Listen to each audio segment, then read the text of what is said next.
peuple dans ta présence t'adresse. Oh Dieu, tu avais dit à tes disciples d'aller se rassembler quelque part là dans la chambre haute et d'attendre la promesse. Cette promesse est infaillible parce qu'elle est sortie de la bouche de Dieu. Tu as promis d'envoyer le Saint-Esprit pour qu'il reste, qu'il demeure, qu'il conduise tes enfants jusqu'à la fin du temps.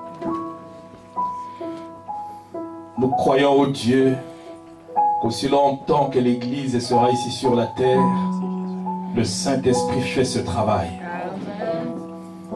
Et nous voulons nous confier entièrement à lui. Seigneur, parce que ceci n'est pas un travail d'homme. L'appel que tu as adressé, Seigneur Dieu, aux élus est quelque chose qui est sorti de l'en haut. Le travail qui est effectué sur la terre, c'est toujours lui au milieu des chandeliers. Nous croyons que tu travailles, Seigneur. Et nous voulons, Père Céleste, que tout ce qu'il y a de l'homme disparaisse. Parce que nous n'en avons pas besoin. Nous avons entièrement besoin de toi, Seigneur. Mes frères et sœurs qui sont ici ont besoin de toi. Ils n'ont pas besoin de moi. Ils n'ont besoin d'aucune autre personne, Seigneur. Parce que les hommes sont inutiles. Mais toi, tu es suffisant. Tu donnes la vie. Tu es la source de la vie. Père, efface-nous, brise-nous, mets-nous par terre. Et Seigneur Dieu, que le nom de Jésus soit élevé. Parce que tu as dit, quand il sera élevé, c'est lui qui attirera les gens vers lui. Qu'il soit élevé, qu'il soit glorifié, lui qui est incomparable. Car lui seul est digne. Merci Père Céleste, guidez, conduis nos pas. Pardonne-nous nos faiblesses et transforme-les en force. Alors que nous nous attendons à toi, dans le nom de Jésus. Amen.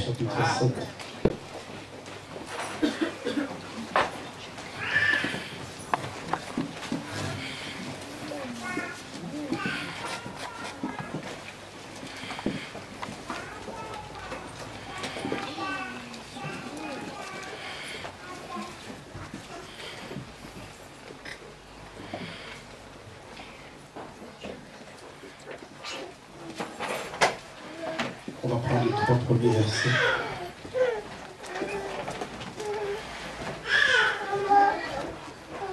En effet, ce Melchisédek était roi de Salem, sacrificateur du Dieu très haut. Il alla au devant d'Abraham. Lorsqu'il revenait de la défaite de roi, il les bénit. Et Abraham lui donna la dîme de tout. Il est d'abord roi de justice, d'après la signification de son nom. Ensuite, roi de Salem, c'est-à-dire roi de paix. Il est sans père, sans mère, sans généalogie.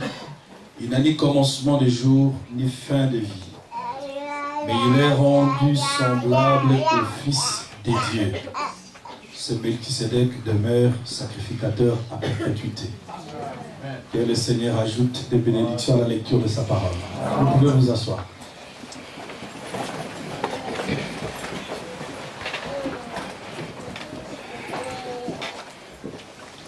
Ce qui était ici le vendredi passé, pas le vendredi ici, le vendredi d'avant, donc avant le retour du pasteur, nous étions en train de parler du surnaturel.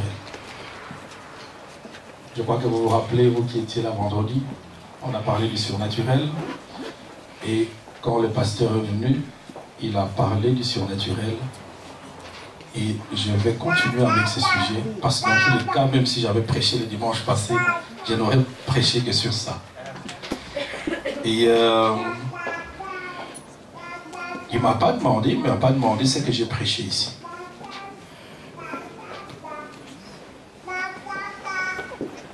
Et je crois que Dieu conduit toutes choses. Amen. Vous le croyez? Je crois que Dieu conduit toutes choses. J'ai une intime conviction que Dieu conduit les pas de ses enfants. Il est dans tout ce que nous faisons, Dieu nous conduit. Amen. Nous allons continuer à parler du surnaturel parce que ce que nous faisons ici, dans cette dimension naturelle, dans l'univers physique et matériel, nous croyons qu'il y a un principe qui tire ses origines beaucoup plus loin que ça. Ce que nous faisons ici dans la dimension naturelle, il y a le surnaturel qui contrôle tout. Et quand on parle du surnaturel, ça veut dire que c'est au-dessus du naturel. Tout simplement ce que le mot veut dire. Amen. Si ceci est le naturel, ce que nous faisons dans le naturel, le surnaturel, ça veut dire que c'est supérieur au naturel. Amen. Tout ce qui se passe dans l'église, il y a quelque chose qui est supérieur à ce qu'il y a dans le naturel, ce que vous voyez tous les jours, qui contrôle tous les éléments dans la nature dans laquelle nous nous trouvons. Parce que si nous venons ici que nous parlons de Dieu, Dieu, en Jésus-Christ, a pris la chair. Mais Dieu est un être surnaturel. Amen. L'univers naturel dans lequel nous habitons ici provient soi-même de quelque chose qui a été invisible. Et à côté de l'univers naturel, il y a aussi un autre univers qui est surnaturel. Amen. C'est-à-dire qu'il y a un univers qui est supérieur à l'univers dans lequel nous vivons ici. Où il y a plusieurs dimensions, autres dimensions, qui sont enseignées dans les Écritures. Et les enfants de Dieu qui viennent ici ont le droit de savoir ce qui se passe, ce qui est enseigné dans les Écritures. Amen. Les surnaturels. Supérieur, quelque chose qui est supérieur au naturel. Et vous allez voir, parce que c'est supérieur au naturel et parce que nous vivons dans le naturel, il y a des choses qui ne sont pas explicables. Amen. Parce que l'homme qui est dans le naturel est limité. Il est limité. Et pour accéder à ce qui est dans le surnaturel, étant donné qu'il y a des choses qui sont inexplicables par rapport au système naturel, Dieu dit par rapport à ça, tu dois les suivre par la foi. Amen. Est-ce que nous sommes ensemble? Amen. La foi. Pourquoi est-ce qu'on parle de la foi? Parce que quand on parle du surnaturel, là, les explications se limitent à un certain niveau. Et pour accéder à ce qui se passe là, on a besoin de la foi. C'est-à-dire que ce qui est explicable est mis de côté et nous attendons et nous écoutons.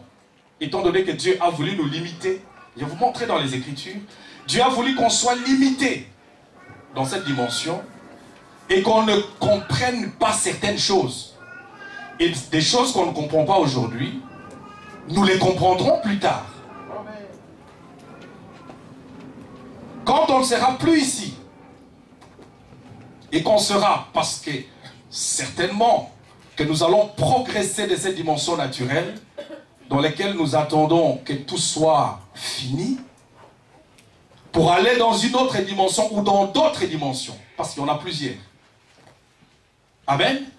Et à un certain niveau, vous allez comprendre ce que vous n'étiez pas capable de comprendre aujourd'hui dans votre vie. Amen. Des choses qu'on n'était pas capable de comprendre, un jour on comprendra. Et nous aspirons à ces jours-là. Et nous sommes ici pour parler de ces choses-là.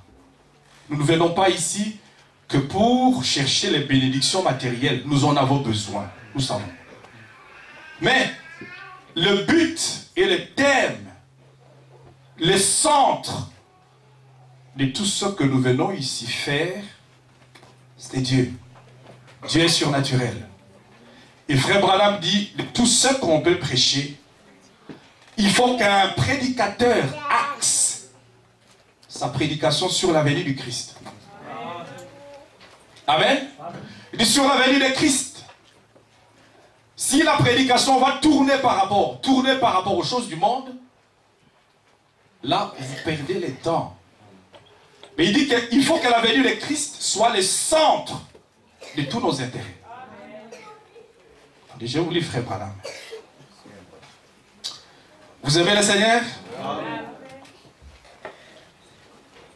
Donc, je veux parler du surnaturel.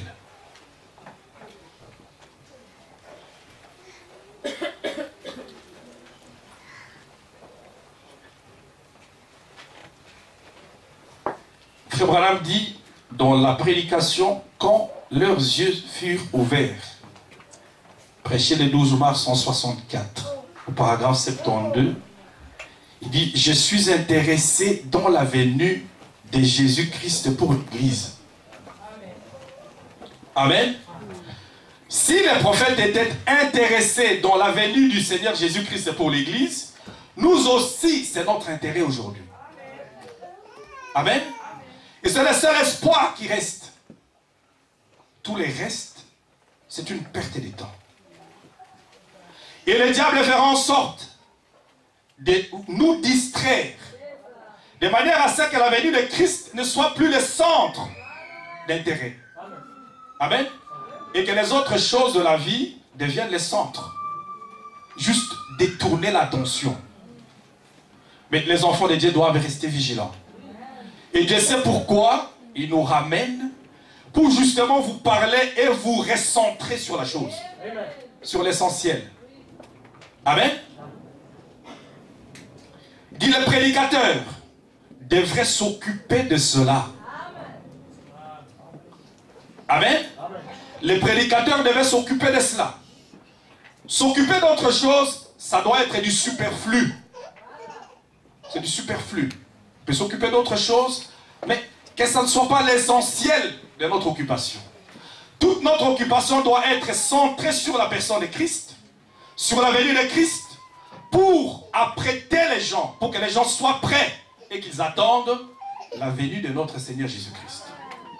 Juste être prêt. Que cela ne soit pas détourné de votre attention.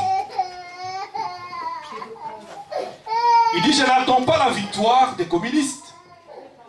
J'attends un royaume à venir. Amen. Pourquoi parle-t-on de la venue de Jésus-Christ? C'est parce qu'il y a un royaume à venir. Amen. Il y a un royaume qui vient. Si nous appelons Jésus un roi, mais le roi doit avoir un royaume dans lequel il doit régner. Amen. Il y aura un royaume de paix, un royaume d'amour, un royaume de joie, un royaume où la sérénité sera là-dedans. Amen. Ce que vous aspirez, ce que vous avez aujourd'hui comme désir, du fond de votre cœur, un jour, ça sera matériel. Parce qu'il n'y a pas de soif sans eau. Vous savez cela? Avant que Dieu place la soif en vous, il a d'abord créé l'eau. Vous savez cela? Avant que Dieu place les premiers êtres ici sur la terre, l'eau existait déjà. Il a d'abord créé l'eau et il a placé la soif dans l'homme. Il n'y a pas de soif sans eau. Amen. Mais, qu'est-ce que l'homme fait au lieu de boire de l'eau? Évidemment, le diable va dévoyer sa soif vers d'autres sources. Il va désorienter sa soif. Et la soif de l'eau que nous devons avoir par-dessus tout, c'est Dieu. Chaque personne devrait avoir soif de Dieu. Juste comme David. Il dit, j'ai soif de toi. J'ai soif du Dieu, mais pas de n'importe quel Dieu. Du Dieu vivant. Parce que tout le monde peut souhaiter avoir Dieu. Mais nous en voulons un qui est vivant. Et le nôtre, Christ, nous savons qu'il est vivant. Parce qu'il a dit, parce que je vis, vous aussi vous vivez. Vous le croyez? Dieu vous bénisse. Notre roi. Et comme je vous dis, s'il y a un royaume, s'il dit, nous devons prêcher, parler du royaume à venir. Nous voyons lorsque nous lisons l'écriture dans Hébreu, là, il y a un personnage qui se dégage. Celui-là, Melchisédek.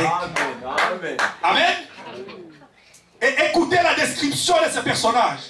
Si nous devons prêcher un royaume à venir, frère, tout se recoupe et tout se soude dans les Écritures. Il y a eu là un personnage appelé Melchisédek.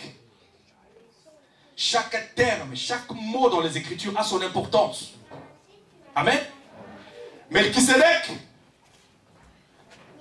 c'est un homme qui est venu à la rencontre d'Abraham. On a beaucoup parlé d'Abraham ces derniers temps. J'aime beaucoup parler de ce personnage. Amen. Parce que vous êtes dans la promesse. Et quand on parle d'Abraham, ce n'est pas d'Abraham qu'on parle. On parle de toi. Amen.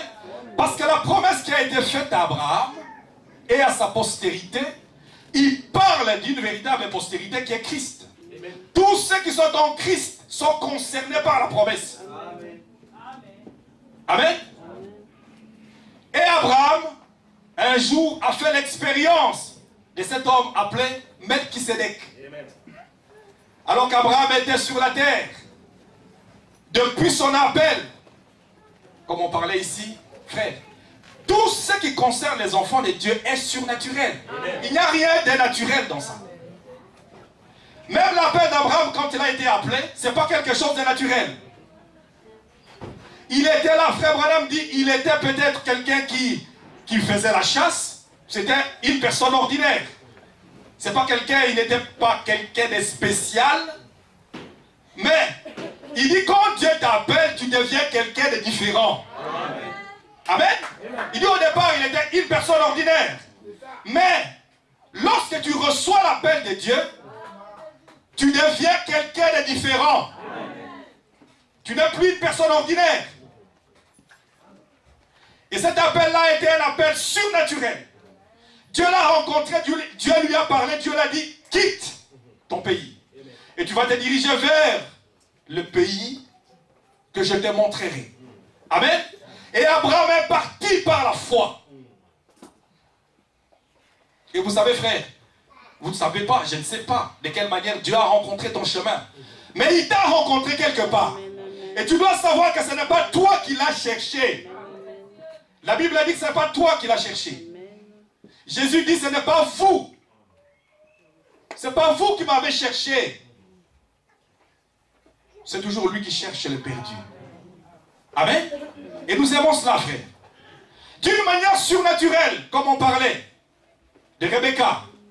Frère Branham dit, quand il a envoyé Eliezer, quand Eliezer est allé là, il dit, l'ange l'a précédé. Et l'ange est arrivé là. Et comme l'ange est arrivé pour précéder, pour accomplir chaque chose, selon le destin de Dieu, parce qu'il n'y a rien d'humain là-dedans, il est allé avant et il a arrangé tous les scénarios. Toute la prière que faisait Eliezer, pour que les choses s'accomplissent, tout est arrivé parfaitement. Qui a fait cela? Le surnaturel. Amen. Et frère Branham dit, le surnaturel est dans le message. Il dit, l'ange est dans le message. Parce que vous allez dire, mais frère Branham n'est plus là. Frère Branham dit, le message ici, aussi longtemps que le message a prêché. L'ange est ici sur la terre. Et nous marchons avec ça, frère. J'ai des frissons, je sais, je sens que le Saint-Esprit est toujours là. Il nous conduit sur le chemin. Partout où un enfant de Dieu se trouve, l'ange de l'Éternel est là. Et quand la parole de Dieu est prêchée, l'ange est là. Parce que c'est cet ange-là qui vient, qui inspire la parole à parler. Et c'est cet ange-là qui va préparer le cœur des hommes. Ce n'est pas le travail d'un homme. C'est au-delà du travail d'un homme. Et sachez que si vous êtes ici, au lieu d'être à la maison, au lieu d'être quelque part d'autre, sachez qu'il y a le surnaturel qui vous a conduit ici. Et tout ce que vous devez avoir besoin, c'est de rester attentif. Et d'être à l'écoute et de savoir qu'est-ce qu'il veut que j'écoute. Amen. Que veut-il pour moi? Quelle est sa volonté? Pourquoi m'a-t-il conduit ici? Est-ce que c'est pour nous rencontrer? Non. Nous sommes ici, on ne parle pas de la rencontre des hommes.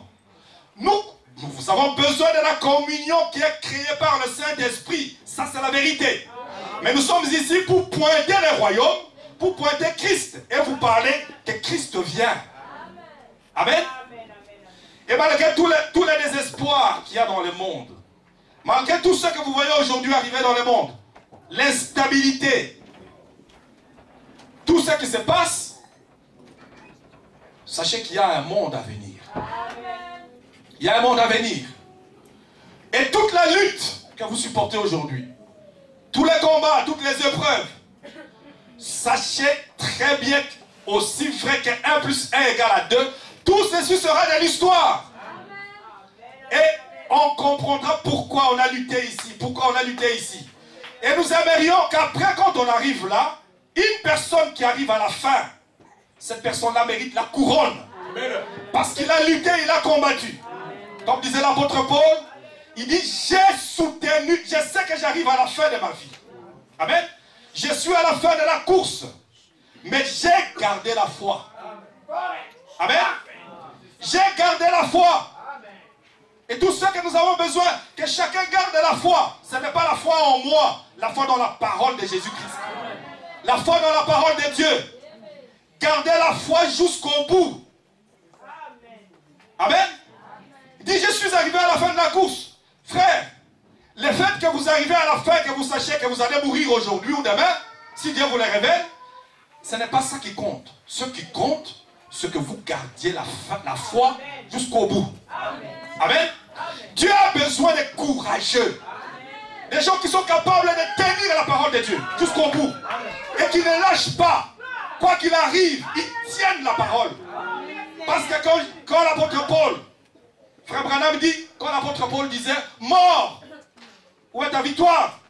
Il dit, on était en train de construire les bayaux dans lesquels on allait les tuer. Et il disait, mais mort, où est ta victoire? Amen. Parce qu'il était tellement rempli de la puissance vivifiante en lui, qu'il savait que tout cela était passé. Il y a une direction dans laquelle nous voulons vous conduire. Christ, sa venue. Que vous soyez prêts par rapport à ça. Et la Bible dit, vivez comme s'il venait aujourd'hui. Amen. Il dit, j'attends un royaume à venir. Jésus-Christ. Et le millénium qui va commencer. Amen. Non seulement Jésus vient, mais nous savons qu'après ça, il y a 1000 ans de règne. Un règne de paix, un règne d'amour. Là, il n'y aura pas de maladie. La maladie, on ne connaîtra pas ça là-bas. Amen. Et je vais dans la mesure du possible avec l'aide du Seigneur vous montrer 2-3 choses. Même si vous mourrez ici, quand vous mourrez ici, que vous partez dans l'autre dimension, là, on ne connaît plus la maladie, c'est tout aussi. Amen. Amen. Mais si vous mourrez ici avant que le Seigneur vienne, ce n'est pas encore là où nous allons aller à la résurrection. Amen. Amen. Et nous voulons montrer toutes ces petites choses par rapport aux questions que les gens se posent. On sait qu'il y a des gens qui viennent nouvellement à l'église. Des gens qui ont besoin, envie de savoir un peu comment ces choses vont se passer. Et nous voulons prendre les Écritures pour vous les redresser. Vous avez le Seigneur? J'aime Jésus. J'aime Jésus. C'est une chose glorieuse, frère. Vous avez des philosophes qui se partagent. Il y en a qui sont incroyants, les autres sont croyants. Et ils sont tellement perdus dans leur philosophie qu'ils abandonnent tout.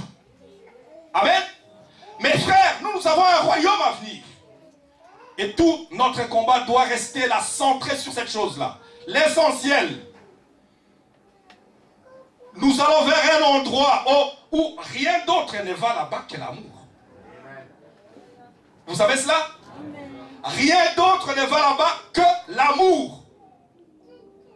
On ne fait pas les théâtres là-bas. Ici, tu peux faire les théâtres. Mais sache que là, il n'y a pas de cirque. c'est ton cœur. Et ton cœur vis-à-vis du Seigneur. Et nous voulons que ce soit des gens qui ont reçu une bonne formation par rapport à ça. Pour que lorsque l'ennemi vient, on sait les défier. Amen. On sait les défier. On sait savoir qu'il est là et qu'il vient. Avoir le discernement des esprits. Parce qu'il n'y a que ça dans le monde.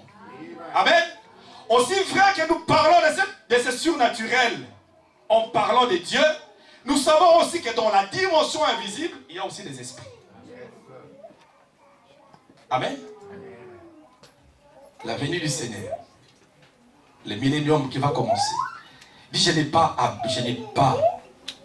n'ai absolument pas le moindre intérêt pour les autres choses, le communisme et les ismes et tout ça. Tout ce qui m'intéresse, c'est Jésus-Christ. Et lui seul. Amen. C'est Jésus-Christ et lui seul. Est-ce que c'est lui votre intérêt ce matin? Amen. Alors, pour revenir sur ce personnage dont on parle, Melchisédek. Frère, c'est un personnage particulier. Je l'aime beaucoup, cet être. Il est allé à la rencontre d'Abraham, alors qu'Abraham revenait du combat. Il y avait une coalition de rois. Frère, si vous voulez parler du surnaturel, vous pouvez bien vous imaginer une personne dont on ne connaissait pas son origine, qui va aller à la rencontre d'Abraham. C'est un être surnaturel. Il s'est retrouvé là. Comment est-ce qu'il s'est retrouvé là? Et vous qui pensez que lorsque vous êtes dans les champs de bataille, vous croyez qu'il est loin, il n'est pas loin de vous. Amen.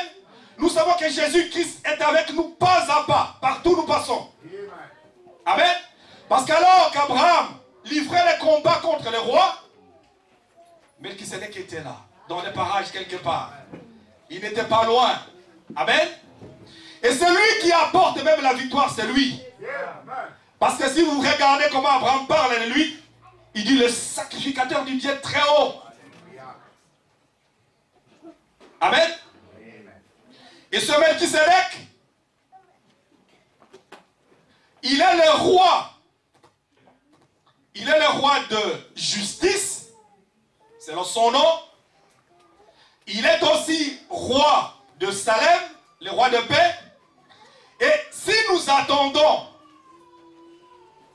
une cité, une Jérusalem à venir, son roi était là. Amen. Parce que nous savons qu'il y a une cité qui descendra. Amen. Une cité qui descendra du ciel, la nouvelle Jérusalem, qui a un roi. Amen. Et il est le roi de rois. Il est le seigneur de seigneurs. Amen. C'est un roi, frère. Et un roi a un peuple sur lequel il règne. Il est le roi de paix. Il est le roi de justice. Et cette personne n'a pas de généalogie. Pour vous montrer que c'est Dieu, ce n'est pas un homme ordinaire. Il n'a pas de généalogie. On ne va pas aller retracer sa lignée ou dire telle personne engendra. Non. Il n'a pas de généalogie. Il n'a ni commencement de jour ni fin de vie. Il n'a pas de père, il n'a pas de mère. Amen.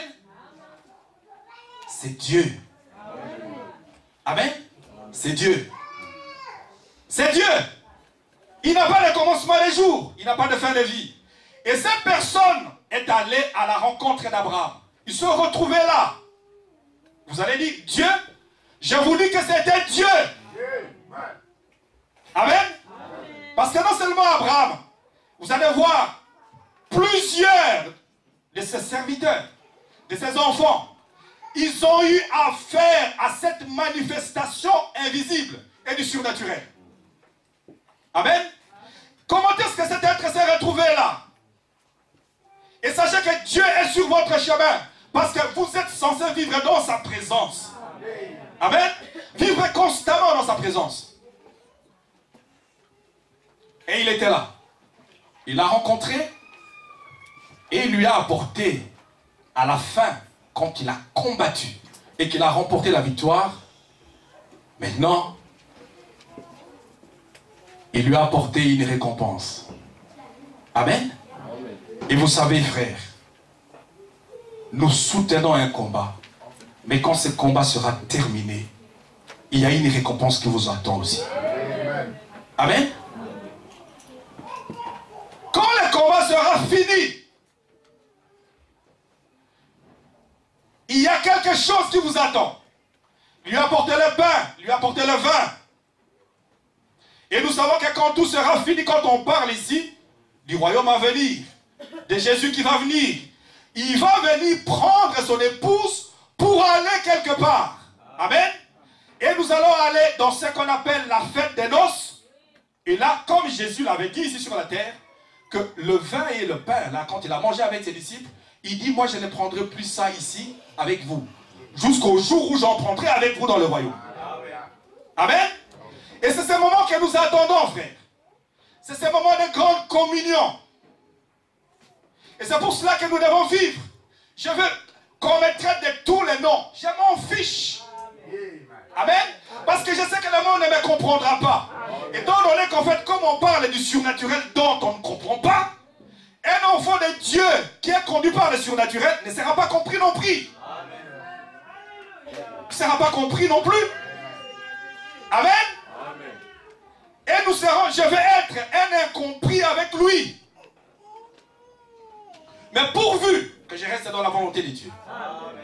Et pourvu que je marche dans sa volonté. Et que je fasse ce qu'il veut. Amen.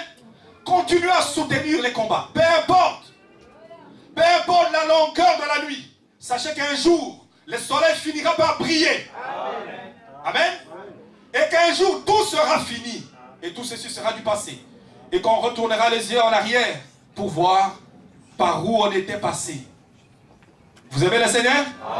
Continuez à aller de l'avant, frère. C'est un encouragement. Et Dieu a besoin des courageux. Dieu a besoin de courageux dans son royaume. Il n'a pas besoin des gens qui sont ni chauds ni froids. Il a besoin des gens qui restent bouillants pour le royaume. Et qui conservent la foi à tout temps. Peu importe ce qui arrive, ils conservent la foi. Amen. Qu'ils vivent ou qu'ils meurent, ils conservent la foi.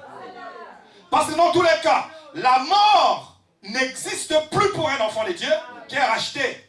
Parce que vous vous souvenez de la parole de Jésus lui-même, quand il est parti à la résurrection de Lazare. Quand Marthe lui a dit, Seigneur, si tu avais été ici, il dit, je suis la résurrection et la vie. Amen. Je suis la résurrection et la vie. Celui qui croit en moi, comme même il était mort, il y reste vivant.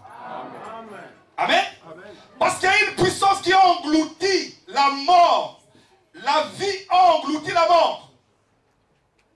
Et c'est ça. Vous aimez le Seigneur? Et c'est cette assurance-là qu'on voudrait amener à tout le monde. L'assurance. La portion de Dieu qui satisfait pleinement. On a besoin de ça. Cette portion. Parce que, évidemment, quand Paul pouvait crier, mort, où est ta victoire? Il était tellement rempli de cette puissance vivifiante et de cette portion de Dieu qui satisfait pleinement que, évidemment, même si on pouvait lui dire, tu vas mourir, il dit, mort, où est ta victoire? Amen. Amen. Mort, où est ta victoire? Je vais t'emporter aujourd'hui, tu vas m'emporter où? Amen. Et c'est ça. Melchisédek, il était là, roi de Salem. Amen.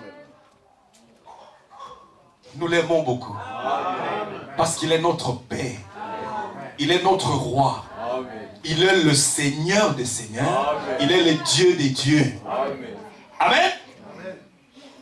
Et alors ce Melchisédek, si vous voulez, cet être qui peut tantôt apparaître et disparaître, il apparaît, il disparaît, parce qu'il vivait dans une autre dimension. Amen. Et c'est là où j'aimerais vous amener. Une petite chose à la fois. Je vais vraiment essayer d'aller tout doucement. Il apparaît, il disparaît. Il apparaît, il disparaît. On dit que lui, il n'a pas de généalogie. Alors, allez, regardez ici. lorsqu'on parle de Jésus-Christ sur la terre, vous allez dire, mais la Bible retrace une généalogie en parlant de Jésus-Christ. Écoutez-moi avec attention. Amen. Amen. La Bible est en train de retracer une généalogie. Premièrement, quand Dieu a créé, la Bible nous dit, et Frère Branham nous enseigne que Dieu, cette fontaine esprit, d'où est sortie la parole, et cette parole qui a existé sous forme de la pensée, parce que vous savez que chaque parole, c'est d'abord existe sous forme de pensée. Ça, vous pouvez le comprendre dans le langage de tous les jours. Je pense, et quand j'ai pensé, je parle de ce que j'ai pensé. N'est-ce pas? Il n'y a qu'un hypocrite qui, lui, il pense autre chose, mais il parle autre chose. C'est celui-là qu'on appelle un hypocrite. C'est-à-dire, en fait, il ne dit pas ce qu'il pense. Mais ça n'existe pas avec Dieu. Amen. Dieu, quand il parle, c'est ce qu'il a pensé. Amen. Amen. Et parce qu'il dit ce qu'il pense, il est égal à sa parole. Amen. Est-ce que nous sommes ensemble? Amen. Il est exactement sa parole parce que ce qu'il dit là, c'est exactement sa pensée. Et c'est sa pensée qu'il dévoile. Et quand il a prononcé la parole, vous allez voir, écoutez-moi bien parce que tantôt, un prédicateur vous dira, c'est un halo de lumière qui est sorti. L'autre vous dira, ben c'est une théophanie qui a été représentée là. Ça ne veut pas dire des choses différentes. Amen. Écoutez-moi bien. Ça ne veut strictement pas dire la chose différente. Et vous pouvez aller lire ça dans les messages et dire, mais il dit ici, de cette fontaine d'esprit éternel, il est sorti une théophanie. Mais ici on dit, c'est un halo, un esprit, une lumière qui est sortie de là. Vous savez que l'ange, quand vous regardez l'ange là, c'est que vous voyez la lumière là. Vous savez que Frère Branham, c'était un être humain, c'était un être qu'il voyait là. Amen. C'était un être qui était là, à côté de lui, il dit, il est là juste à côté de moi là. Et quand il parlait, parfois il prononçait les choses d'une manière qui n'était pas correcte. Il m'a dit, c'est pas comme ça pour moi. Amen. Il dit, non, c'est pas comme ça qu'on dit. Amen. Il dit, c'est un être. Il marche avec moi. Amen. Et quand on parle des êtres angéliques ou des anges, mais vous pouvez voir une lumière, mais c'est un être qui est là. Amen. Donc, si on dit il pouvait sortir de cette fontaine, une lumière qui est sortie de là, mais ça a été la première forme. Amen. La première forme que Dieu avait prise. Amen. Amen. Cette forme-là, c'est ce qu'on appelle la théophanie. Amen. Vous comprenez ça? Les mots théo, c'est Dieu. Phanie, c'est une forme. Amen. Je vous parle en termes simples. Parce que parfois, quand on parle de ces choses, parfois on ne comprend pas de quoi on parle. Amen. Il prend une forme. Et cette forme-là, qu'on appelle la théophanie, ça pouvait être, on pouvait le voir sous forme d'une lumière. Mais cette forme-là, il pouvait, de cette forme-là qu'on appelle la théophanie, il pouvait venir devant Abraham. Comme quand il est venu là sous forme de Melchisedec. Parce qu'il peut apparaître et disparaître. Amen. Amen. Une théophanie peut faire une manifestation, apparaître et disparaître. Amen.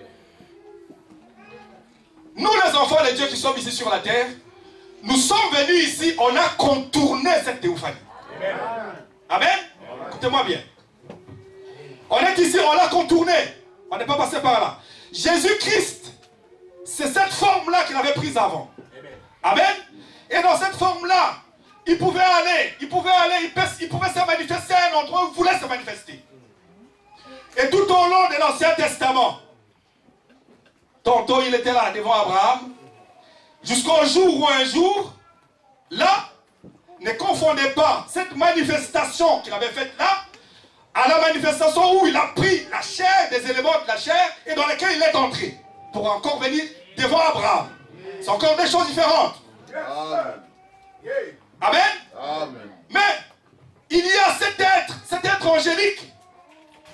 Quand il a dit faisons l'homme à notre image, après avoir créé les célestes, les anges et tout ce qui existe, il dit faisons l'homme à notre image. Quand il en a fait le premier. Et puis après, il l'a mis dans la terre parce qu'il avait cultivé Éden.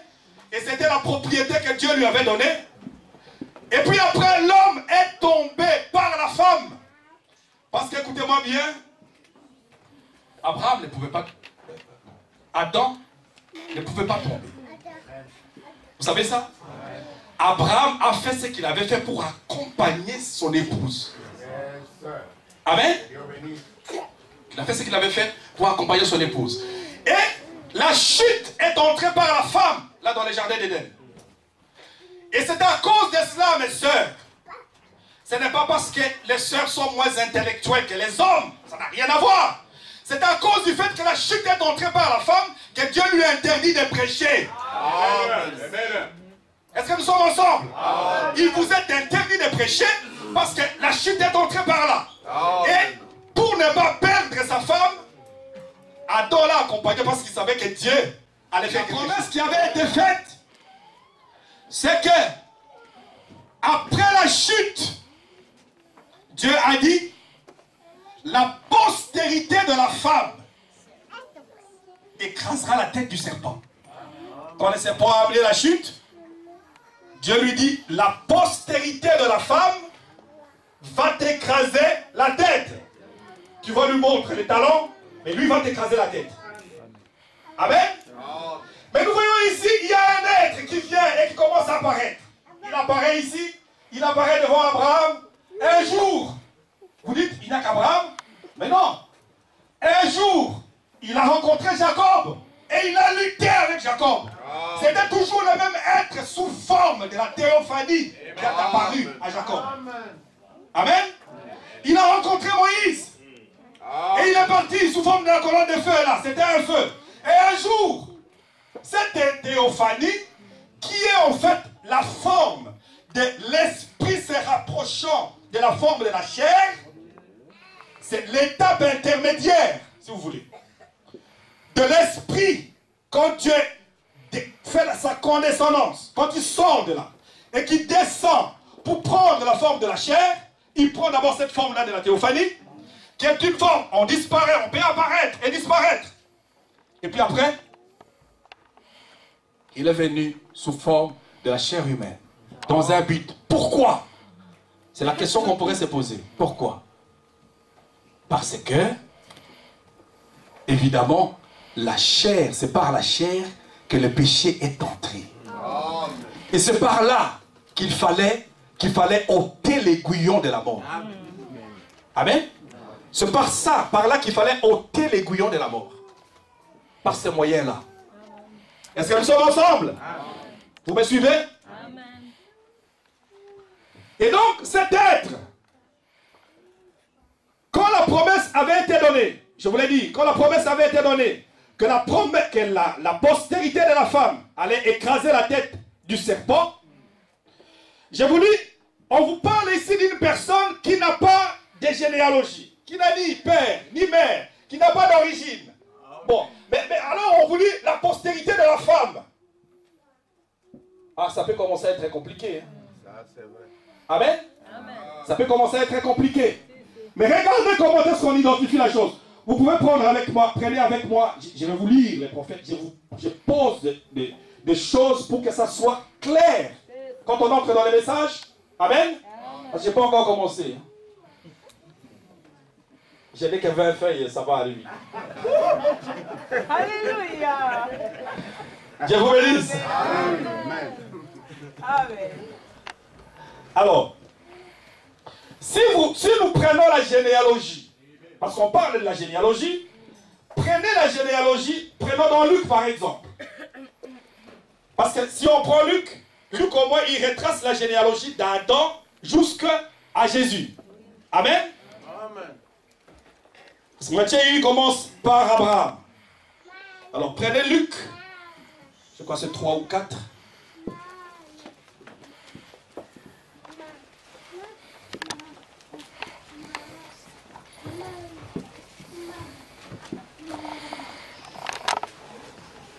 Voilà, 3.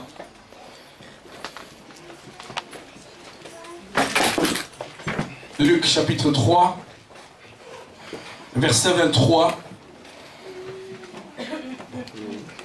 Il commence par Jésus, en fait, pour remonter vers 7.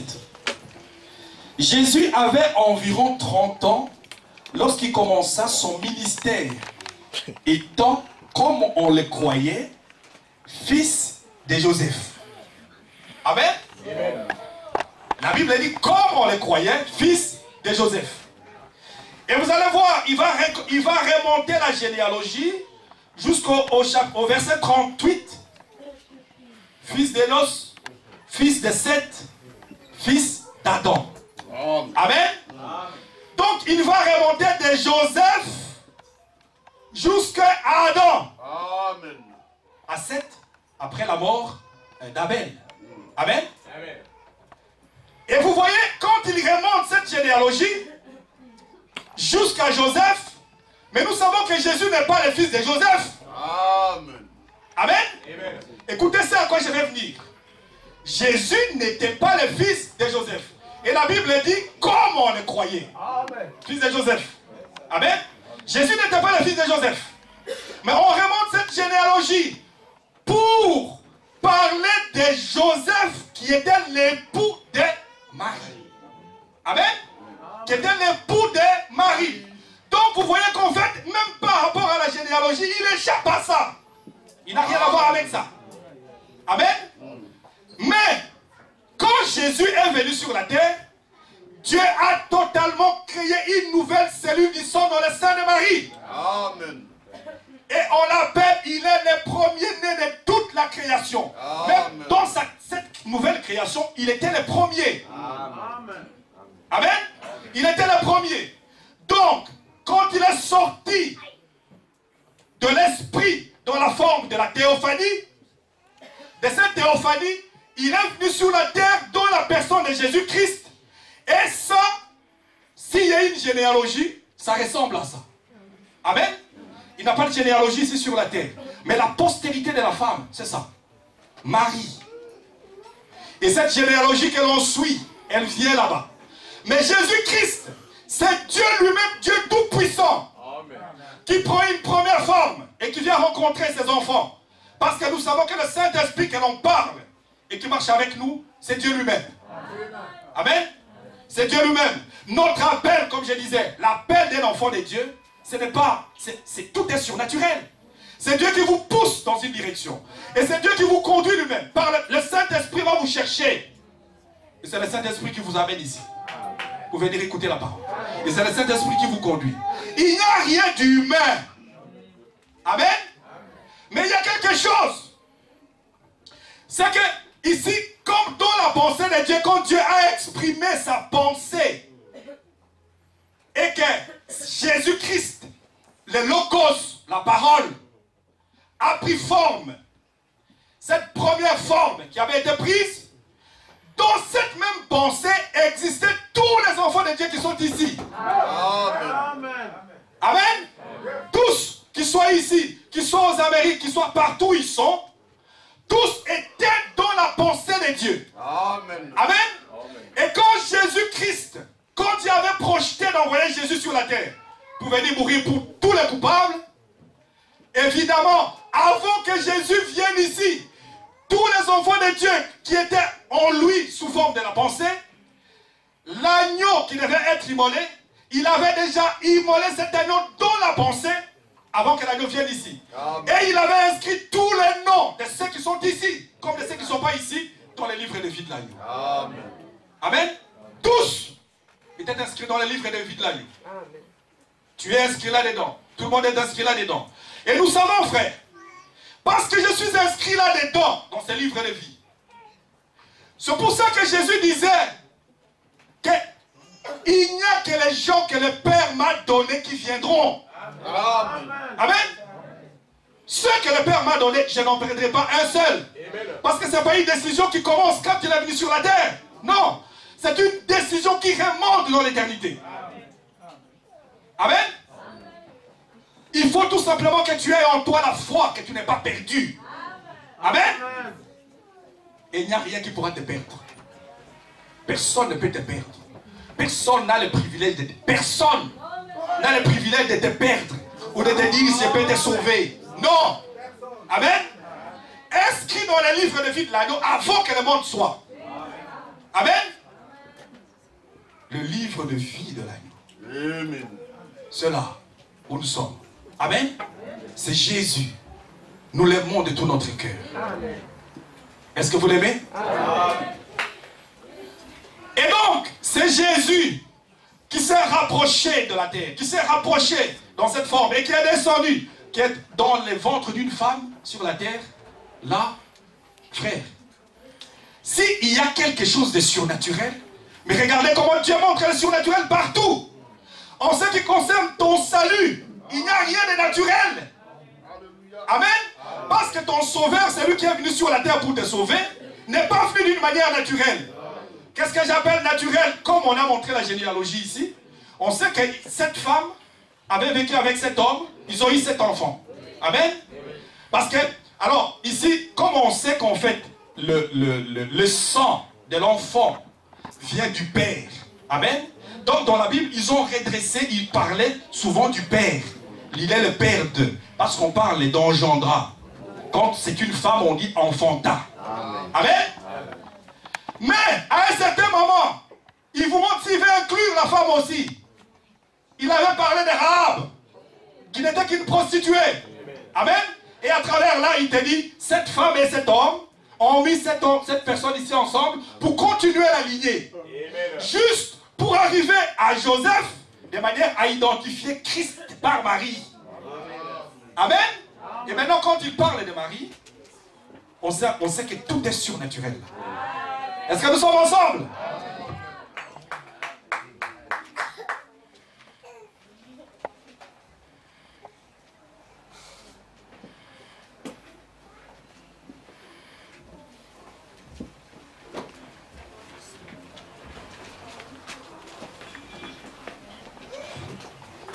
On sait que tout est surnaturel.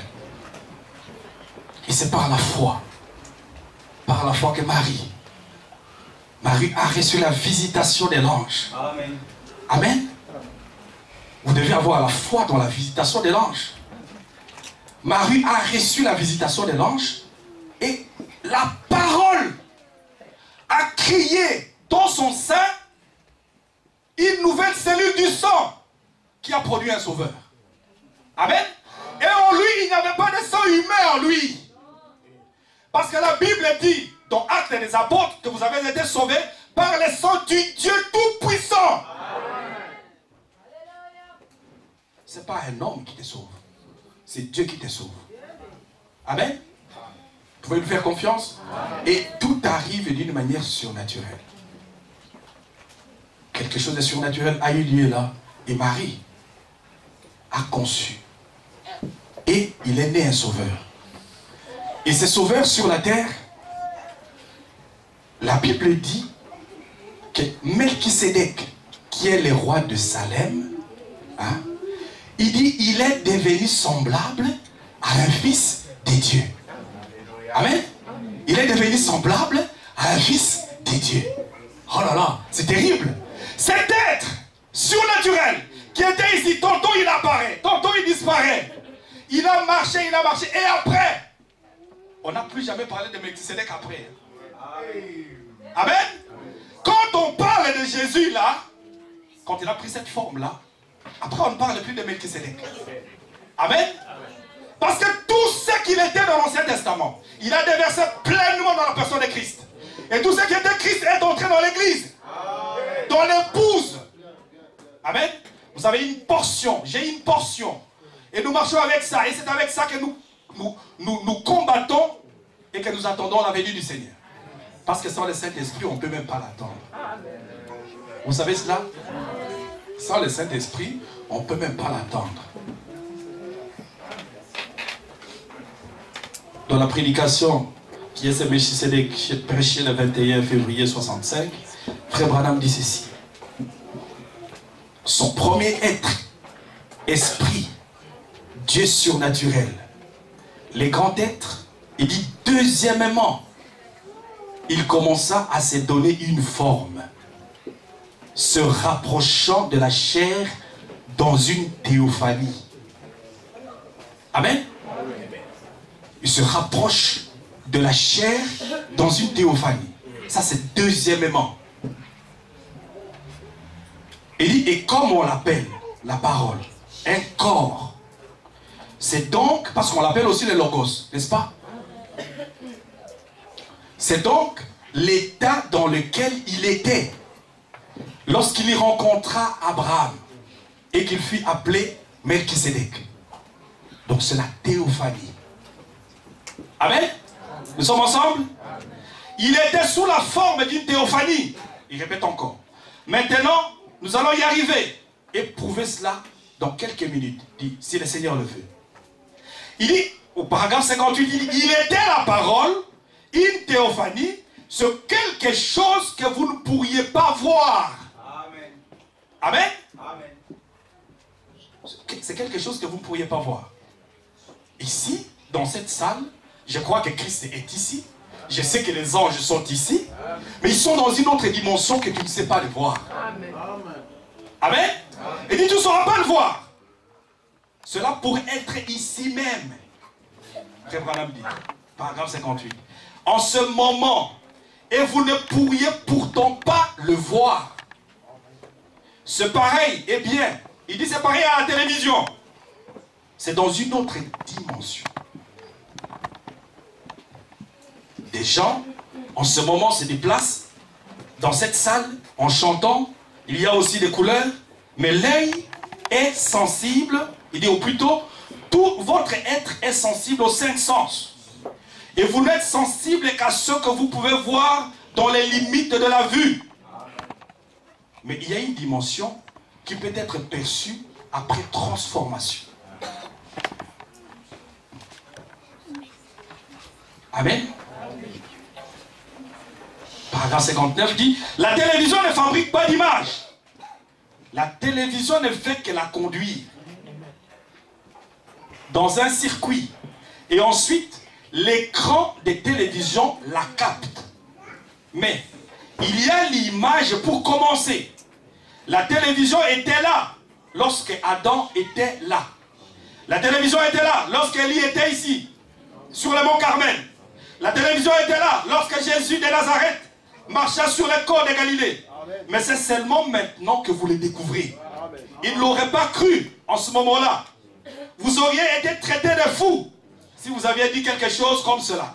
Mais maintenant, c'est devenu une réalité. C'en est également une, que Christ est ici. Amen. Amen. Frère Branham compare ça en parlant de la télévision et de l'image qui est là. Il faut être dans une autre dimension pour capter ça et pour saisir ça. Il dit, Christ, c'est la même chose. Quand nous disons tous les jours que nous croyons qu'il est ici, vous croyez qu'on fait de la comédie. Et c'est la parole de Dieu. Il a dit là où 2, 3 personnes se rassemblent. Si vous ne croyez pas, vous êtes incroyants. Et la parole de Dieu ici ne concerne pas les incroyants. C'est pour les croyants. Amen. Et c'est tellement dit d'une manière simple. Et frère Branham dit, c'est toute la difficulté que les gens ont même par rapport à la guérison. C'est tellement dit d'une manière simple. Il dit, tu crois. Et la chose est là. Amen. Et c'est tellement dit simplement que les gens passent par-dessus. Amen. Et ils cherchent des choses extraordinaires. Amen. Il prend tout simplement la foi de croire et de saisir la parole de Dieu. C'est ce que Dieu a dit. Tu t'en en parles. Il dit, c'est la même chose.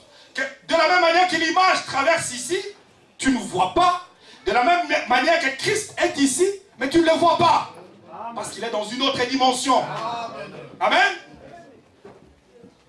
Il dit, les anges de Dieu sont ici. Amen. C'est ça, frère. C'est pour ça que je considère toujours comme une vaste comédie. Quand on doit craindre un sorcier ou je ne sais pas qui, là où Christ est là. Et les anges sont là. Mais qu'est-ce qu'on a à faire à un sorcier? On s'en fiche de ça, nous. Amen. Parce que nous savons que l'omnipotence est là. Et s'il a plu à Dieu d'envoyer un sorcier, qu'il l'envoie quand il veut. On s'en fout du reste. Alors tu dois être sûr de ce que tu parles. Amen. Et sorcier a fait ça. Il va envoûter, il va faire ça. Oui. Il partira et il partira avec un témoignage. Amen. Les anges de Dieu sont ici.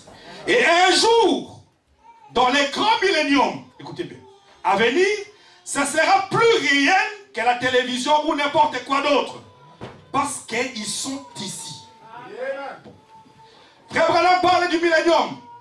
Attention que c'est vers où nous allons. Amen. La théophanie, ce n'est pas les corps que nous aurons dans le millénium. Amen. Écoutez bien. Les choses qu'on comprend aujourd'hui seront plus réelles quand on sera là. Mais la théophanie, elle a été là. Dieu s'est manifesté tout au long du chemin des enfants d'Israël. Il était là présent. Et nous savons que l'homme, comme tu es ici sur la terre, comme je suis ici sur la terre, lorsque tu quittes ce corps dans lequel nous vivons, il y a une autre dimension qui t'attend, avec une autre forme, dans laquelle tu entres là-dedans pour vivre. Amen. Si Jésus tarde à venir, et que tu pouvais mourir et t'endormir, tu peux t'endormir dans la paix. Parce que tu vas entrer dans une autre dimension. Voilà. Je vais vous les montrer par les Écritures. Soyez patients et calmes. Amen. Tu vas entrer là-dedans et tu seras là.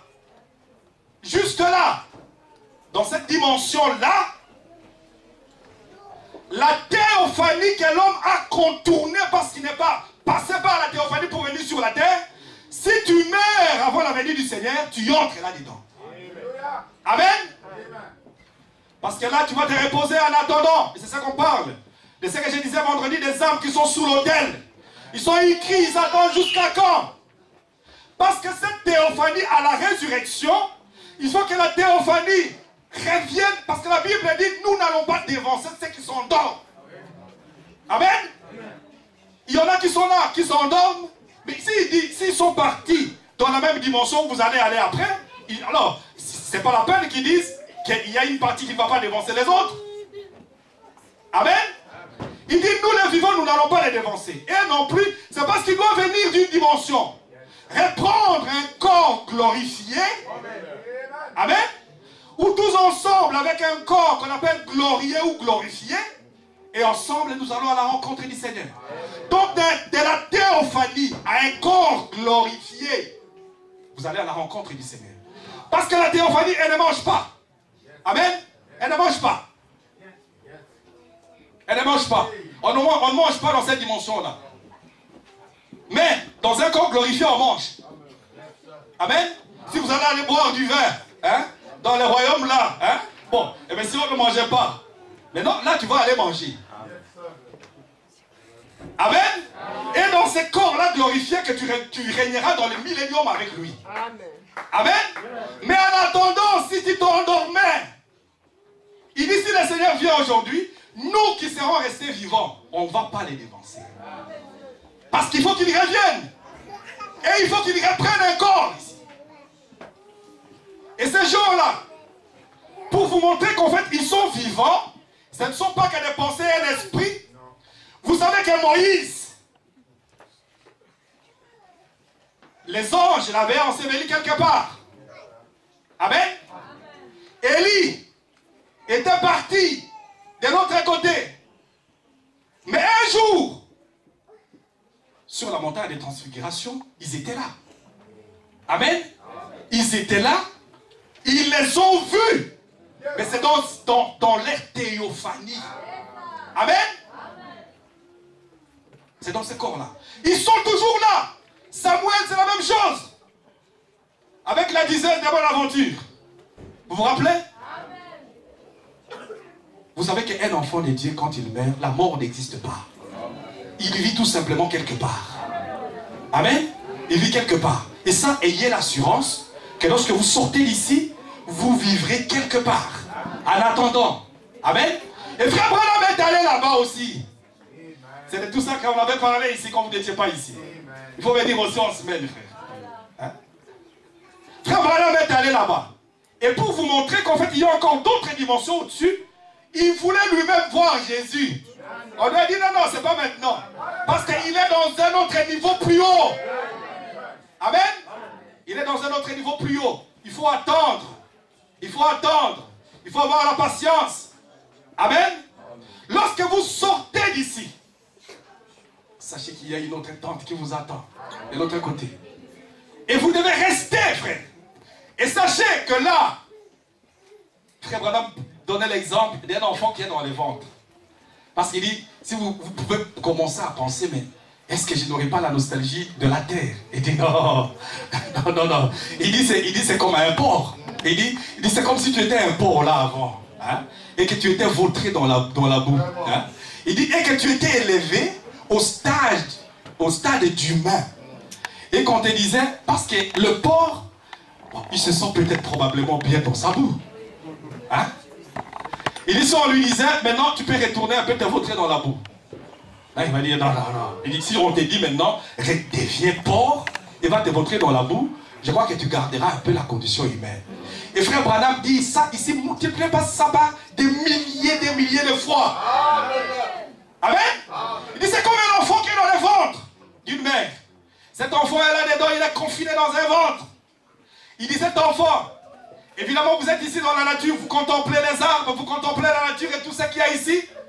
Il dit, c'est un jour, on vous dit, non, maintenant, écoutez, c'est tout, retournez dans le ventre. Bon. Je crois que là, tu vas réfléchir pour aller retourner et aller être confiné dans le ventre d'une mère. Amen. Il dit, multiplie sa part des milliers de fois. C'est la même chose. Lorsque tu pars d'ici et que tu entres dans ces corps qu'on appelle la théophanie, tu n'as aucune nostalgie de ce qui se passe ici.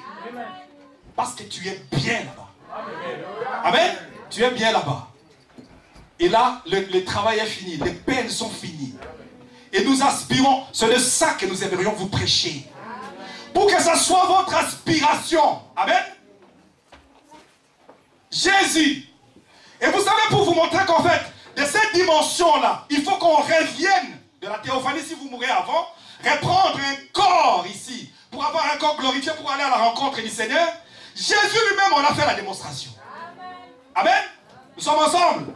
J'essaie de prendre beaucoup d'exemples pour que la chose devienne claire, pour vous évidente. Quand Jésus était ici sur la terre, il est mort, son corps était resté là. La Bible dit qu'il est allé prêcher aux esprits qui étaient en prison. Amen. Et c'est cette forme-là de théophanie qu'il avait prise. Et quand il est revenu de là, il a repris une forme glorifiée. Amen. Et c'est cette forme glorifiée qui est montée dans l'autre dimension. Amen. Et là, il y avait un espace qui était aménagé. Parce que tous ceux qui meurent, tous ceux qui mouraient alors en ce moment-là, dans ce qu'on appelait paradis, d'un côté, et puis il y avait une autre dimension qui était de l'autre côté. Parce qu'il y avait un canal là au milieu, de telle sorte que une personne qui ne connaît pas Dieu, il n'est pas dans le même environnement qu'un enfant de Dieu. Quand il meurt, ils ne sont pas ensemble au même endroit. Parce que vous allez dire, mais je vais de toute façon mourir un jour. Non, si vous sortez d'ici, il y a tellement une séparation, de telle sorte que ceux qui sont d'un côté ne savent pas aller de l'autre côté. Amen. Et nous savons que Dieu nous a destinés à aller du bon côté. Amen. Il est parti là-bas. Jésus est allé là. Il a rendu témoignage aux esprits qui étaient là en prison. Les surnaturels. Dans cette dimension-là. Mais son corps était resté. Nous sommes ensemble? Et pour vous prouver que son corps est resté ici, j'aime bien la précision que la Bible donne. Et ce n'est pas pour rien que la Bible écrit chaque détail. Il dit, il ne laissera pas son bien-aimé voir la corruption. Parce que son corps était resté. Et si ce corps était resté plus de 72 heures, il allait commencer à pourrir. Amen. Parce qu'il est parti dans une autre dimension pour rendre témoignage. Son corps est resté ici. Est-ce que nous sommes ensemble? Amen. Ayez simplement foi en Dieu. Et remerciez le Seigneur pour son grand amour par rapport à sa parole. Et par rapport aux prophètes qu'il nous a envoyés. L'aigle, l'aigle. Amen. Amen. Mais accrochez-vous à ça, frère. Pourquoi est-ce que toutes ces choses vous sont enseignées et ne sont pas enseignées à tout le monde? Vous devriez le savoir. Parce qu'il dit tout ce qu'il a réservé pour ses bien-aimés. Amen. Des choses que l'œil n'a pas vues, que l'oreille n'a point entendues. Mais tout ça, ce sont des choses qu'il a bien réservées à ses bien-aimés. Et il te pousse dans une direction pour que tu puisses les entendre et que tu puisses te préparer. Et nous savons qu'en attendant la venue du Seigneur, nous sommes ici, nous luttons. Juste, si vous devez mourir avant que Christ vienne, endormez-vous dans la foi. Amen. Amen. Parce que si cette tente dans laquelle nous habitons ici sur la terre est détruite, nous en avons une autre qui nous attend. Amen. Amen. Une théophanie. Nous l'avons contournée. Parce que, Frère Branham dit, pour que vous puissiez tomber, il fallait le contourner. Amen. Parce que ça, c'est la parole. Amen. Ça c'est la parole. Dieu a prononcé la parole. La théophanie, c'est la parole de Dieu prononcée. C'est vous, ce qui était dans la pensée de Dieu là. Amen. Parce que il faut que vous ayez préalablement été dans la pensée de Dieu pour être là. Amen. Et la théophanie étant la parole de Dieu prononcée, si vous ne l'aviez pas contournée, il n'y avait pas moyen de chuter. Le diable allait peut-être vous tenter comme il a tenté le Seigneur, mais chuter, non.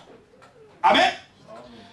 Et pour ça, Dieu a permis que nous passions dans une chair. Que nous puissions les contourner pour en venir dans la chair. Tu vois? Et Frère Branham dit ceci.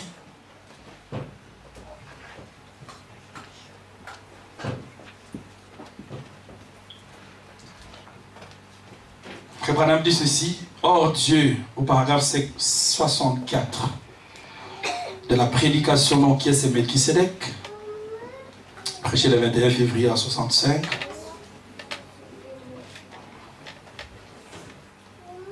Il ne reste plus que 9 pages et demie. C'est pour vous détendre un peu l'atmosphère. Dieu vous bénisse. Amen.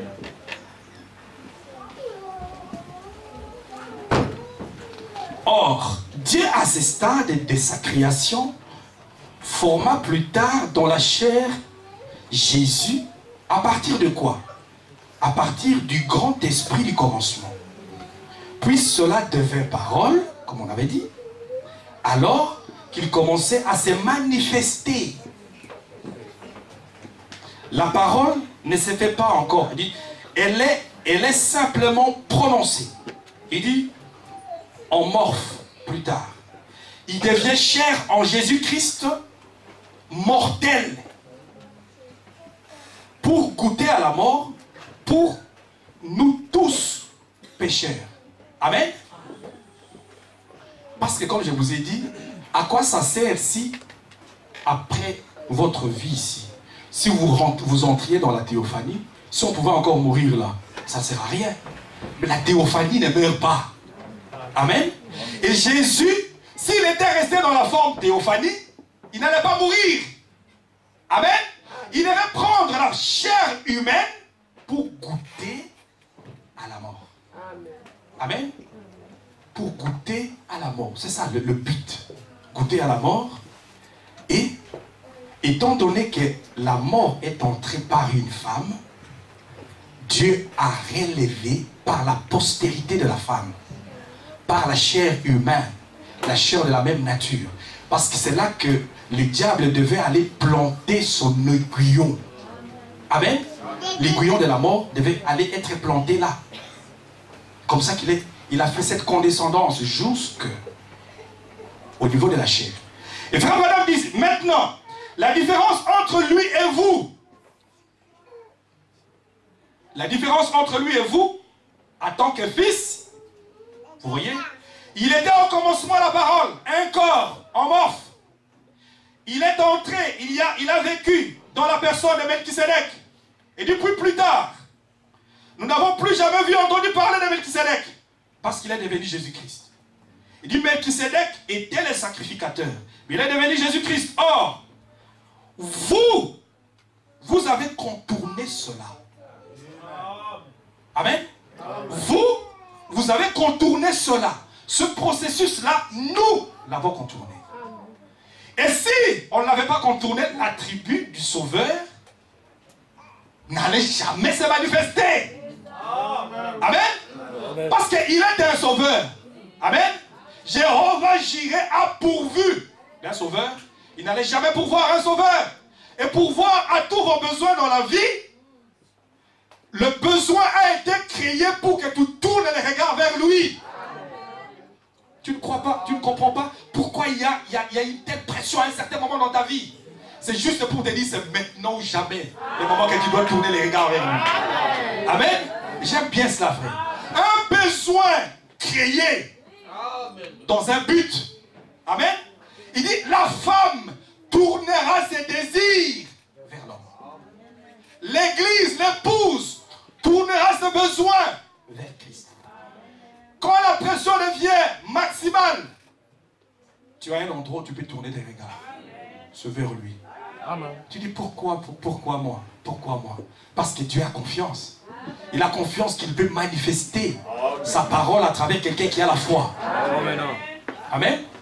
Il a confiance qu'il peut manifester sa parole et qu'il peut prouver à quelqu'un sur la terre. J'ai un fils, j'ai une fille qui croit. Amen. Quelqu'un qui persévère, qui tient ferme. Parce qu'il est fortifié par lui. Amen. Nous sommes ensemble? Il dit, vous avez contourné cela. Parce que sous cette forme, il connaissait toutes choses. Et vous n'avez encore jamais été capable de connaître cela.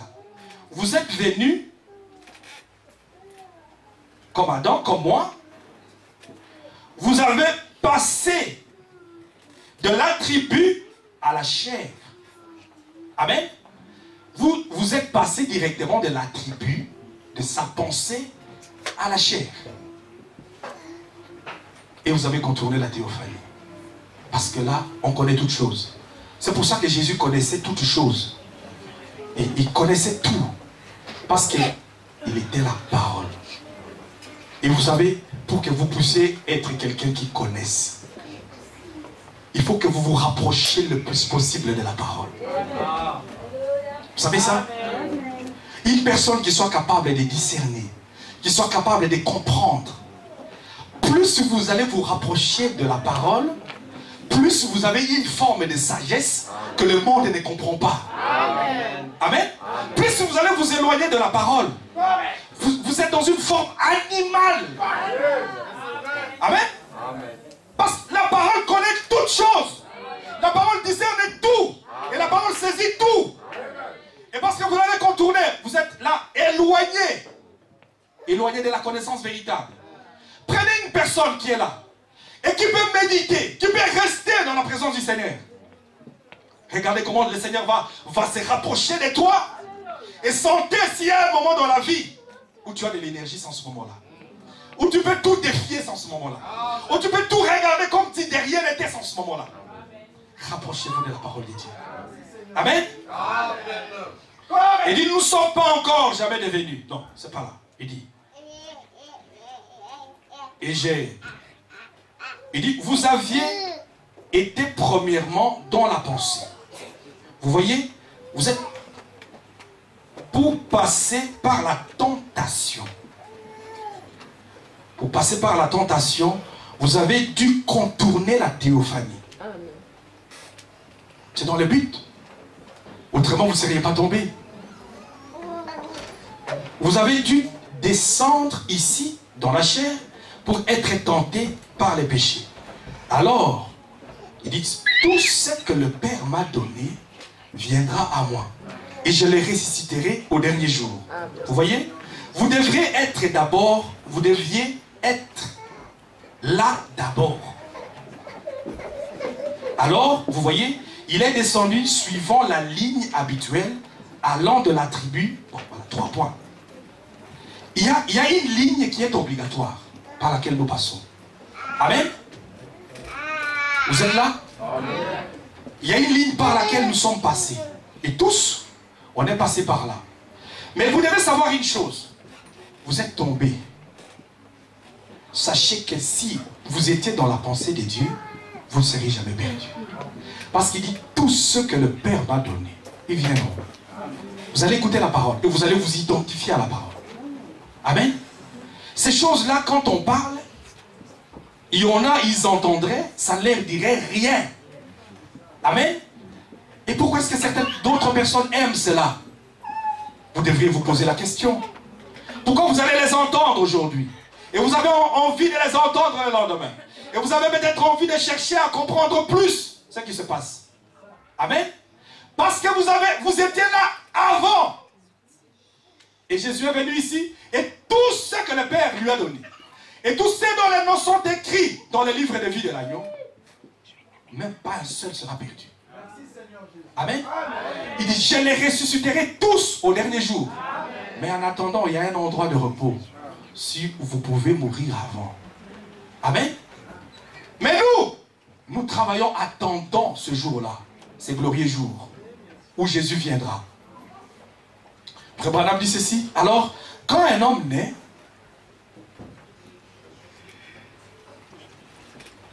de nouveau du ciel, il devient un bébé esprit en Christ. Et lorsque cette robe de chair est abandonnée, un corps naturel, il y a une théophanie. Il y a une théophanie où nous allons. Un corps que de mains n'ont pas fait et qui n'est pas né d'une femme. Puis, écoutez bien ça. Puis, ce corps retourne chercher les corps glorifiés. Je vais vous les relire encore. Alors, quand un homme naît de nouveau du ciel, il devient un bébé esprit en Christ. Lorsque cette robe de chair est abandonnée, c'est-à-dire par la mort, il y a une théophanie où nous allons. Un corps que les mains n'ont pas fait et qui n'est pas né d'une femme.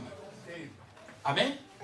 Vous êtes né d'une femme, mais ce corps vers lequel nous allons, qu'on appelle la théophanie, ne vient pas d'une femme. Amen. Il ne vient pas d'une femme. Il dit, puis, ce corps, c'est-à-dire la théophanie, retourne chercher les corps glorifiés. Parce que ce n'est pas la même chose. Amen. Il retourne chercher les corps glorifiés. C'est la raison pour laquelle Jésus alla en enfer. Lorsqu'il mourit, il prêcha aux âmes qui étaient en prison. Il est revenu à cette théophanie. Oh, c'est merveilleux. Merci Seigneur. Amen. Amen. Tout enfant de Dieu, si cette demeure dans laquelle nous vivons est abandonnée, sachez frère qu'il y a une demeure qui vous attend quelque part. C'est pour ça que Jésus disait, n'ayez pas peur de ce qui peut détruire la chair. Amen. Mais craignez plutôt celui qui peut détruire l'âme. Amen. Et ça doit être ça. Et nous savons que même si nous allons mourir un jour, nous allons aller dans un endroit qui nous est aménagé. Où là, nous attendons la venue du Seigneur. Mais celui qui va là-bas, comme les Écritures le disent, doit retourner, prendre un corps glorifié pour aller à la rencontre du Seigneur. Parce que Jésus dit, Frère Branham dit, ce n'est pas ce corps que nous avons ici qui ira à la rencontre du Seigneur. Vous savez cela? Ce n'est pas le corps que vous portez ici qui ira à la rencontre du Seigneur. Ce n'est pas ce corps-ci. Mais non, si tu n'as pas la foi au surnaturel, comment est-ce que tu vas aller? Amen. Comment est-ce que tu vas aller? À la première résurrection. Si tu n'as pas la foi au surnaturel, que le surnaturel existe, et que le surnaturel produit des choses qui ne sont pas explicables, comment est-ce que tu vas aller? Ce corps ici n'ira pas là-bas. Amen. Si nous chantons, et c'est tout ça que nous chantons tous les jours, et j'aimerais attirer plus d'attention lorsque vous chantez cette cité-là, hein, lorsque vous chantez en parlant de l'au-delà, lorsque vous chantez de toutes ces choses qui concernent la vie éternelle, il y a une procédure, il y a un processus qui nous conduit là-bas. Un homme, nous savons qu'un jour Jésus viendra, il viendra prendre le sien. Parce qu'il y a eu une première résurrection, il y en a eu une deuxième. tous les morts ne reviennent pas à la vie en même temps. Il y a une première résurrection, il y a une deuxième. Mais dans la première résurrection, il y aura une partie des gens qui seront endormis. Ceux qui font partie du corps de Christ, de l'épouse. Amen. Une partie sera endormie. Et cette partie qui est endormie vit quelque part. La partie endormie vient, prend un corps glorifié et va à la rencontre dans cet enlèvement dont on parle tous les jours. Amen. Un corps glorieux et on va à la rencontre de l'époux dans les airs. Parce que ce n'est pas ici sur la terre que nous allons les rencontrer. Amen. Ce n'est pas ici. On doit monter. Et pour monter là, ce n'est pas avec ces corps. Il y a une puissance de transformation qui doit venir. Une puissance qui doit vous prendre. Frère Branham parle que nous serons pressurisés comme dans une cabine. Amen. Pour monter. Pour monter là. Amen. Mes frères, si vous ne croyez pas au surnaturel, comment est-ce que vous allez monter? Dieu a pourvu. Il a prévu qu'il y ait une force de transformation qui vient. Et c'est toujours lui-même, le Saint-Esprit. Par la puissance qu'il a de s'assujettir toutes choses. Vous savez, j'étais étonné de lire. Et le message est vaste et complet. Le message est complet. Jésus-Christ, nous disons Dieu l'a ressuscité. Frère Branham dit il s'est ressuscité lui-même. Amen. Amen. Il dit il s'est ressuscité lui-même. Amen.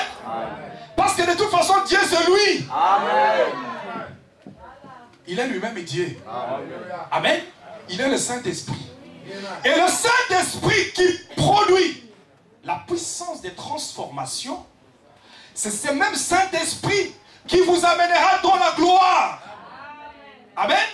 C'est pour ça que nous disons que chaque enfant de Dieu doit avoir cette force en lui. Amen. Cette puissance en lui. Mais vous ne pouvez pas avoir quelque chose que vous ne connaissez pas. C'est pour ça que de temps en temps, on vient et puis on enseigne qu'est-ce qu'est le Saint-Esprit. Pour que vous sachiez, quand le Saint-Esprit vient, qu'est-ce qu'il produit dans la vie d'un être humain. Amen. Qu'est-ce que le Saint-Esprit produit? Quel est le fruit de l'Esprit? Qu'est-ce que le Saint-Esprit produit dans la vie d'un être humain? Et le Saint-Esprit, c'est l'amour. Amen. C'est l'amour parfait. Si tu ne l'as pas, là, on ne sait pas aller. Que ça soit dans la première dimension, dans la dimension que j'ai appelée la théophanie, où il y a la théophanie, que ça soit quand on ira dans une autre dimension, où les corps glorifiés seront là, dans l'une comme dans l'autre, il n'y a que l'amour parfait qui entre là. Amen.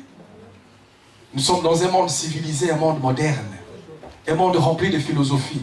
Et Frère Branham dit, si tu ne connais Dieu que par l'intellectuel, ce n'est pas la bonne base. Attendez, je vais vous lire ça. Je vais vous lire ça. Frère Branham dit ceci. Je pense qu'un homme ou une femme, dans la prédication, je n'ai pas pris la référence. C'est pas grave. Je prendrai, je vous donnerai. Ce paragraphe 37, je prendrai le livre. Il dit, je pense qu'un homme ou une femme, un garçon ou une fille, avec une conception intellectuelle de la parole, ne peuvent jamais avoir un parfait fondement. Amen. Si tout ce que nous disons ici, vous écoutez cela d'une manière intellectuelle, vous n'aurez pas le parfait fondement. Amen. Mais il dit, avant d'avoir rencontré cette lumière, Amen, qui est l'ange de l'Éternel, qui est la colonne de feu, qui est Jésus-Christ, qui est une personne. Amen. Aussi longtemps que nous avons une compréhension intellectuelle et que l'homme ne l'aura pas rencontré, il dit, ton fondement n'est pas parfait. Amen. Cherche un fondement parfait. Il faut chercher un fondement parfait. Il dit, je pense qu'une église, non seulement un être humain, il dit une église, avec sa pratique, peu importe combien, elle est intellectuelle ou fondamentaliste. C'est-à-dire une église prenant la parole de Dieu à la lettre. Chaque chose, chaque parole placée à sa place. Si le surnaturel n'agit pas, il dit, cette base-là n'est pas parfaite. Amen. Amen. Chaque individu doit chercher à le rencontrer, lui, le surnaturel. Amen. On ne parle pas que pour dire qu'il existe. Les gens qui l'ont rencontré quand il a rencontré Jacob, ça a été, il a tenu. Il a dit, jusqu'à ce que tu m'aies béni, je ne te lâche pas. Amen. Il faut qu'une personne les rencontre et qu'il faut qu'il les saisisse. Parce que quand il ne vient pas que pour faire le théâtre ou pour montrer qu'il est là, qu'il existe. Il vient pour bénir les gens. Amen. Et la plus grande bénédiction, c'est qu'il se donne lui-même comme un don. Amen. Et quand il rencontre l'homme, sur cette base-là, quelque chose se passe, frère. Quelque chose se passe dans la vie d'un être humain. Amen. Quelque chose se passe dans ta vie. Tu ne peux pas arriver là à la croix et repartir pour que rien ne se soit passé. Quelque chose doit se passer dans ta vie. Une expérience. Tous ceux qui sont prédestinés à la vie passent par là. Et il vient pour les rencontrer, pour les bénir. C'est pour cela que Jésus est venu.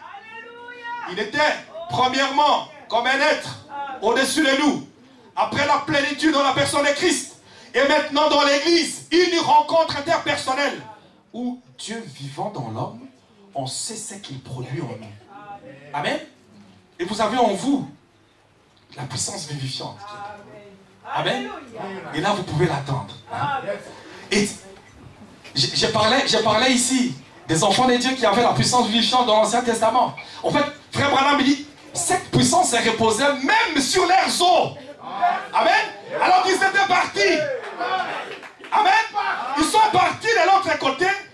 Les corps, la chair, la partie de la terre qui pourrit ici, il y a la puissance vivifiante qui se repose là. Amen. Une dynamique. Parce que si on n'a que la mécanique ne nous amènera nulle part. Il dit une église, même si elle était fondamentaliste, c'est-à-dire elle est basée strictement sur les Écritures, mais il faut qu'il y ait une dynamique. Parce que c'est la dynamique qui permet de propulser les moteurs. Amen. De mettre les moteurs en feu pour qu'ils puissent être propulsés vers les heures. Amen.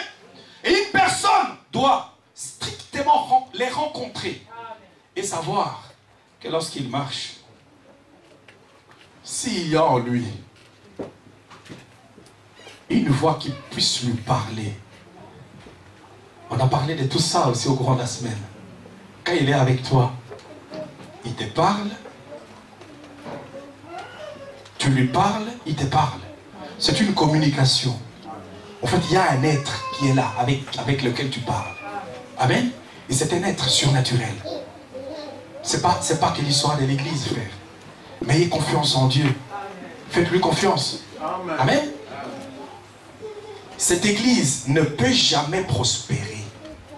C'est ce que les Écritures disent. Si une église n'a qu'une conception intellectuelle, et même si elle était fondamentaliste, si le surnaturel, si l'église n'a pas fait la rencontre avec le surnaturel, il dit, l'église ne peut pas prospérer. Amen. Toi comme individu, tu n'es pas bâti sur des bases solides, tu ne pourras jamais prospérer. Et si toi l'individu, tu prospères, tu as l'esprit de Dieu. Toi, le premier individu qui est toi-même l'église. Si toi tu as l'esprit, moi j'ai l'esprit, le pasteur a l'esprit, dans l'église, alors il y a une grande colonne de feu qui s'élève. Amen. Amen. Amen. Et ça doit être ça l'objet de notre recherche de tous les jours. Amen. Amen. Je dois faire tout ce que je peux de manière à rapprocher les gens le plus possible de la parole. De ramener le surnaturel le plus possible. Ça doit être l'objet du pasteur, de la recherche du pasteur tous les jours. Ça doit être l'objet du croyant de tous les jours. Comment je puis faire pour m'approcher le plus possible, tous les jours. Amen. Et c'est surnaturel parce que la base n'est pas bonne si la rencontre du surnaturel n'est pas faite. Amen. Il ne peut jamais prospérer avant que le surnaturel ne se soit fait connaître parmi ces gens-là et qu'il l'ait vu. Amen. Oui, nous voulons le voir se manifester. Ce n'est pas dans l'air, nous voulons le voir se manifester en vous, dans votre vie. Nous voulons voir le surnaturel se manifester dans notre église. Amen. Nous voulons le voir, c'est un désir. Amen. Et nous voulons le voir pour que lui vienne de manière à ce que nous marchions sur une autre base, sur une base solide, sur une base scripturaire. Amen. Et que nous puissions aller de l'avant, sachant que là nous sommes parfaitement dans la volonté de Dieu. Amen. C'est tout ce que vous devez chercher tous les jours, frère. Le surnaturel. C'est-à-dire quelque chose qui surpasse, qui est supérieur au naturel. Amen. Supérieur, sur, nature. Si tu as un ensemble de choses qui sont inscrites dans la loi naturelle, parce que la nature a ses lois. Vous savez cela? Dieu a placé, quand Ève avait dit, j'ai eu un être humain par l'aide de l'Éternel, c'est suivant les lois que l'Éternel a inscrites dans la nature. Vous savez cela? Quand Caïn est né, même une prostituée peut avoir un enfant. Parce que tout simplement, Dieu a placé des lois. Si une femme va avec un homme, un enfant va naître. C'est des lois de la nature. Amen. Mais ici, frère, nous ne parlons pas de cet ensemble des lois de la nature. C'est très bien. Nous parlons de quelque chose qui surpasse, qui est supérieur aux lois de la nature. Là où une chose que l'esprit humain et les lois de la nature n'expliqueront pas. Amen. Il se passe quelque chose. Que tu ne sais pas comment ça s'est passé. Amen. Et tu marches avec ça. C'est comme ça que frère Branham dit, lorsque tu es malade, tu dois croire au surnaturel que Dieu doit être capable de te guérir. Amen.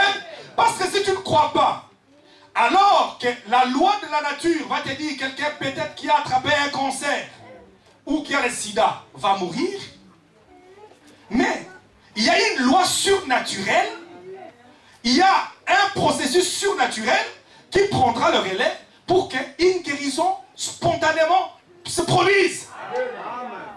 Vous comprenez ça? Ça c'est le surnaturel. Et un enfant de Dieu doit marcher avec ça. Pourquoi? Parce que la guérison divine, c'est un attribut de la rédemption de Christ qui se manifeste dans sa totalité par votre enlèvement quand vous partez d'ici. Amen. Frère Branham dit vous êtes partiellement, il dit vous êtes partiellement racheté, vous n'êtes pas encore totalement racheté. Amen. Vous n'êtes pas totalement racheté avant l'enlèvement. Amen. Avant la résurrection. Vous n'êtes pas totalement dans la rédemption. Amen. Il y a une dimension en toi qui est dans la rédemption. L'homme intérieur, le Saint-Esprit est là. Mais ton corps, il est toujours là, il attend. Amen. Attendez, je crois que je peux trouver ça. Je vais vous lire ça. Après, je vais arrêter là. Vous aimez le Seigneur? Amen.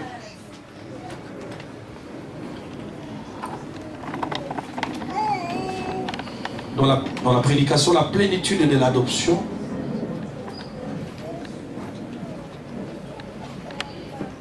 Au paragraphe 108,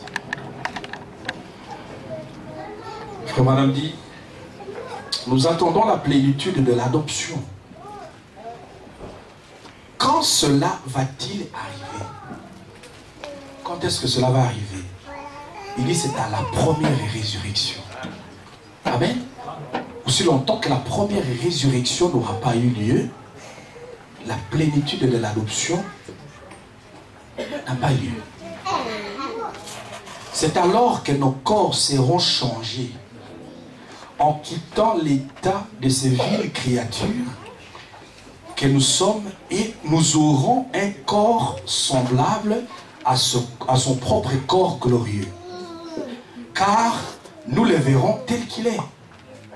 Amen. Oui, comme je vous disais, frère Branham était parti, il a dit, je veux voir Jésus. On lui a dit, non, pas maintenant. Amen. Il a dit, pas maintenant. Car nous le verrons tel qu'il est. Et nous serons comme lui. Quand il apparaîtra, nous apparaîtrons à sa ressemblance. Nous aurons un corps semblable au sien. Un corps glorieux et glorifié. Et toutes les épreuves et les luttes de la vie disparaîtront. Ils deviendront comme une petite brume. Ils s'envelopperont, s'envoleront pour ne plus jamais être. Est-ce que vous attendez ces moments? Ça doit être l'objet de la recherche de chaque enfant de Dieu. Est-ce que vous attendez ce moment? On aura la pleine rédemption de tout votre être. Si cette tente dans laquelle vous demeurez ici est détruite, nous savons qu'il y en a une autre qui nous attend. Et de cette tente-là, si vous vous endormez avant, sachez que les vivants ici n'iront pas avant toi. Tous ensemble, nous t'attendrons si tu pars avant nous. Ou si je pars avant vous, vous m'attendrez. Et ensemble, de la théophanie à ses corps glorifiés, nous irons à la rencontre du Seigneur. Parce que là, nous serons tels qu'il est, semblable à lui, dans un corps qui lui ressemble. Il dit en ce moment-là, nous le verrons tel qu'il est. Amen. Nous le verrons tel qu'il est. Vous aimez le Seigneur? Je vous exhorte, frères, combattez pour le royaume. C'est notre gloire, c'est tout notre privilège, c'est notre héritage, c'est ce qui nous concerne. Mais nous ne faisons que retourner à la maison là où nous étions avant. Amen. Vous avez été là et vous partez là, vous retournez là. Parce que vous avez été dans la pensée de Dieu, la parole. Vous aimez le Seigneur? Amen. Et vous savez qu'il faut les surnaturels. Frère Branham dit ceci, il dit: les appels de Dieu sont surnaturels. Il n'y a rien de naturel. Dieu emploie les surnaturels, il les exécute par des choses naturelles. Amen. Tout ce que Dieu fait est surnaturel. Il prend les surnaturels, comme je parlais de la guérison, il l'exécute dans les naturels. Il prend sur le chemin, tu vas partir là. Quelque chose va se passer d'une manière inhabituelle. C'est les surnaturels qui exécutent sa volonté dans les naturels. Tous ceux qui sont appelés par Dieu, votre appel est surnaturel. C'est Dieu qui vous parle. C'est Dieu qui vous conduit. Il parle à votre cœur. Il conduit votre vie. Vous aimez le Seigneur? Est-ce que vous promettez de combattre jusqu'à la mort? Amen.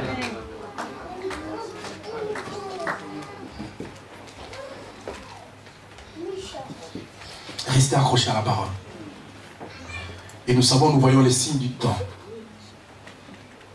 Nous voyons le figuier qui bourgeonne. Nous voyons les événements qui se passent aujourd'hui sur la terre. Tout cela ne sont que des indicateurs de la venue proche du Seigneur. Il dit que celui qui attend le Seigneur, qu'il veille comme une sentinelle. Qu'il soit là. Il attend pendant la nuit, il dit, celui qui sait qu'un voleur viendra percer sa maison dans la nuit, il ne dort pas. Il attend, il veille. Il attend à quel moment la chose va arriver. Toute la distraction du monde, ne faites pas attention à ça. Croyez une chose, ce que Dieu vous aime. Et consacrez votre vie au Seigneur. Amen. Si vous allez aller travailler, je vous dis, il y a encore 9 pages. On parlera de tout ça d'autres jours. Amen. Mais sachez, frère Branham dit ceci, si tu es quelqu'un qui nettoie, il te considère aussi comme servante du Seigneur. Vous savez cela? Non seulement que tu nettoies l'église, hein, même tu nettoies là où tu travailles. Tu restes servante du Seigneur partout. Comme vous êtes aussi des serviteurs du Seigneur. Les services du Seigneur, ce n'est pas seulement prêcher ici. Soyez des enfants de Dieu, des gens qui servent. Un modèle. On a parlé du modèle ici le vendredi. Soyez un modèle pour des gens qui te regardent, pour des gens qui t'observent. Amen. Vous aimez le Seigneur? Amen. Nous allons nous mettre debout.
Pour dire au Père éternel, mon âme, à qui d'autre irons à toi?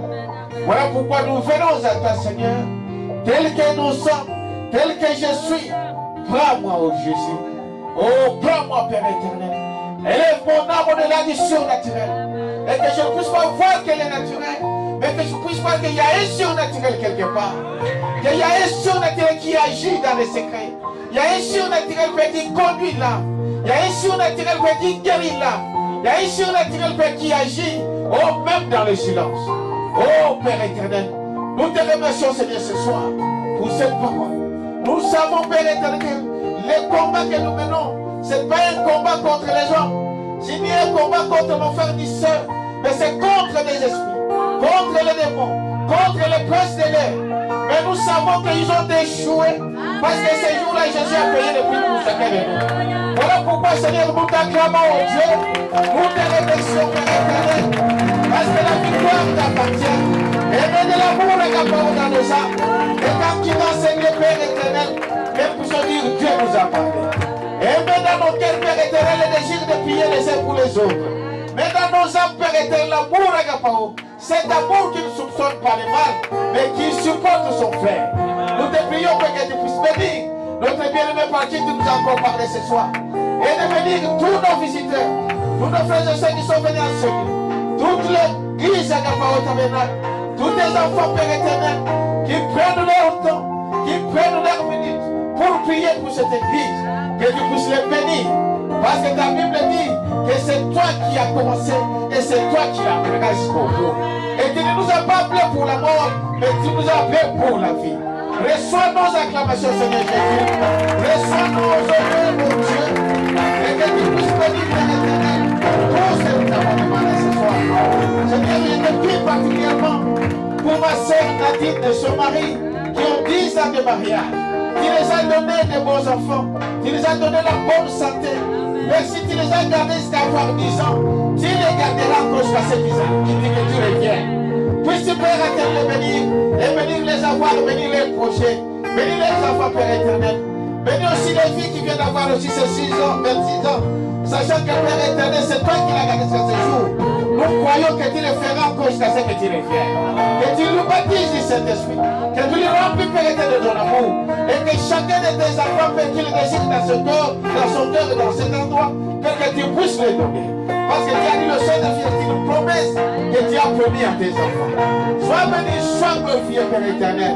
Oh Dieu, nous te prions pour Israël, ton peuple. Nous te prions pour le fils du prophète. Nous te prions pour le corps de Jésus-Christ. Nous te prions pour le gabin au tabernacle. Et que tout te soit donné. Parce que tu es Dieu. Et que reçois l'honneur et la gloire en toutes choses. Dans le nom précieux de notre Seigneur et Sauveur, Jésus-Christ, notre Dieu.